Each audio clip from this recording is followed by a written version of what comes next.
Hello and welcome to our video notes on food webs.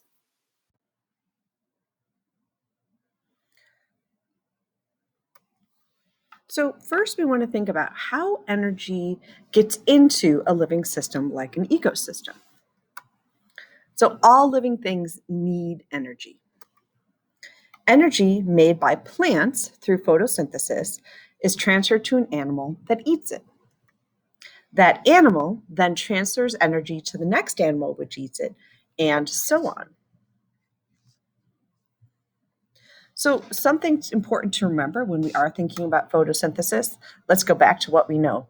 Energy from the sun comes into the plant, right? Plant also uses CO2 and water. And what it does with that CO2 and water and energy from the sun is that it produces sugars and O2.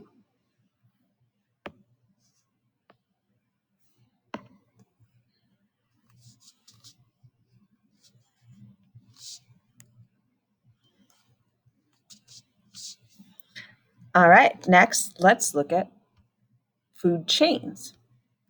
So food chain is a pathway in which energy and nutrients are passed from one living organism to another.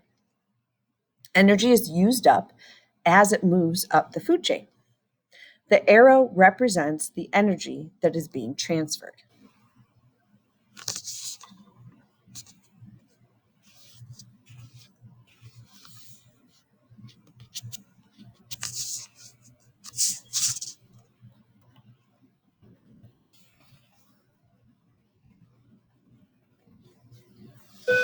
So when we say that energy is used up as it moves up the food chain, what that's telling us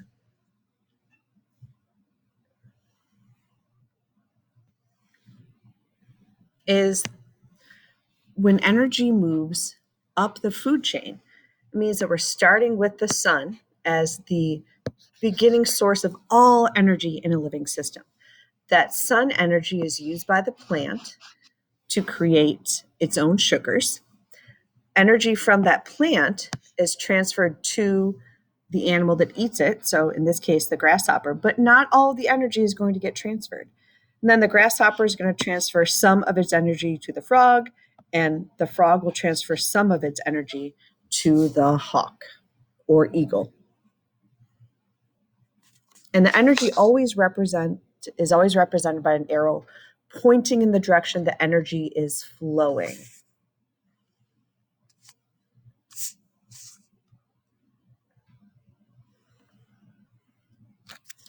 All right, so let's think about food webs. And this is a little different than a food chain. A food web is a network of food chains by which energy and nutrients are passed from one living organism to another. There are multiple pathways within a food web. And the arrow, once again, represents energy being transferred. So if we think about a single food chain, it might be something like the marsh grass being eaten by the grasshopper, being eaten by the shrew, being eaten by the hawk. That would be one food chain. Within this same food chain, we could have, or a same food web, we could have another food chain. So we also could have the cattail being eaten by the cricket, being eaten by the frog, being eaten by the snake, being eaten by the hawk. So you can have multiple food chains connecting within a food web.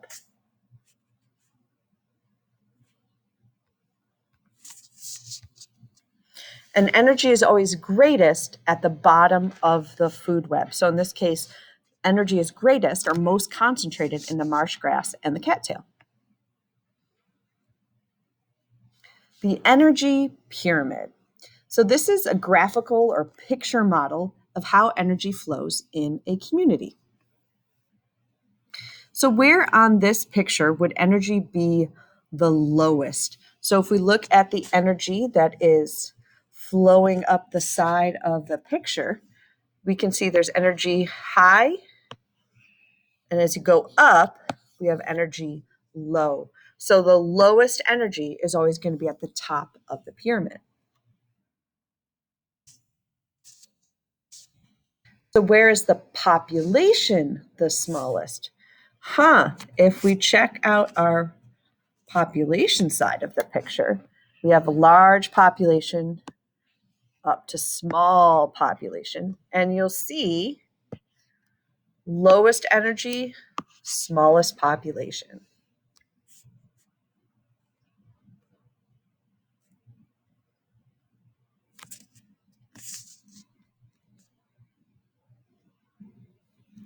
So some important vocab terms I want to make sure that we understand and feel comfortable with.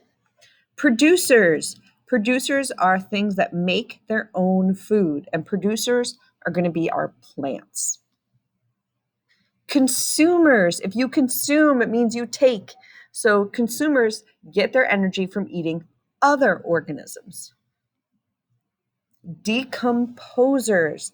They recycle dead organisms into chemical nutrients used in soil, air, and water. And these are often things like bacteria or mushrooms, fungi. And then we can categorize our consumers into some different groups. Herbivores only eat plants. Carnivores only eat meat. And you might know carne from Spanish class. Omnivores eat both plants and meat. And scavengers eat bodies of dead organisms. So like vultures or even some of the canine species like wolves can be scavengers.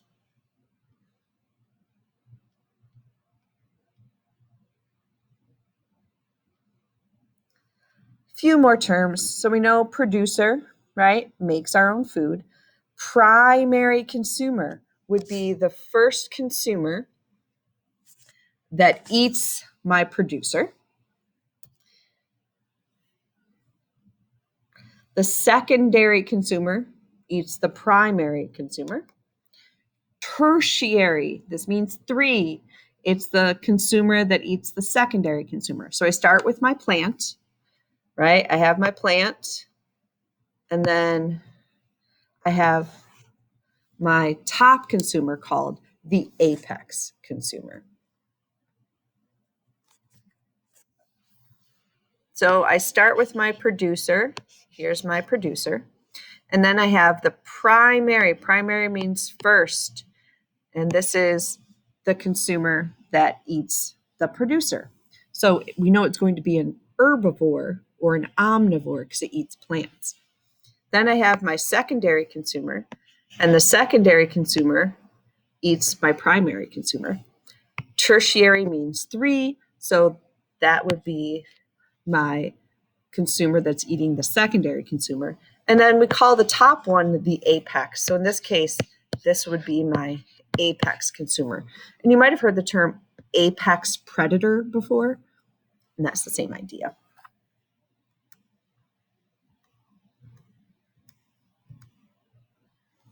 So now's a good time to stop and think.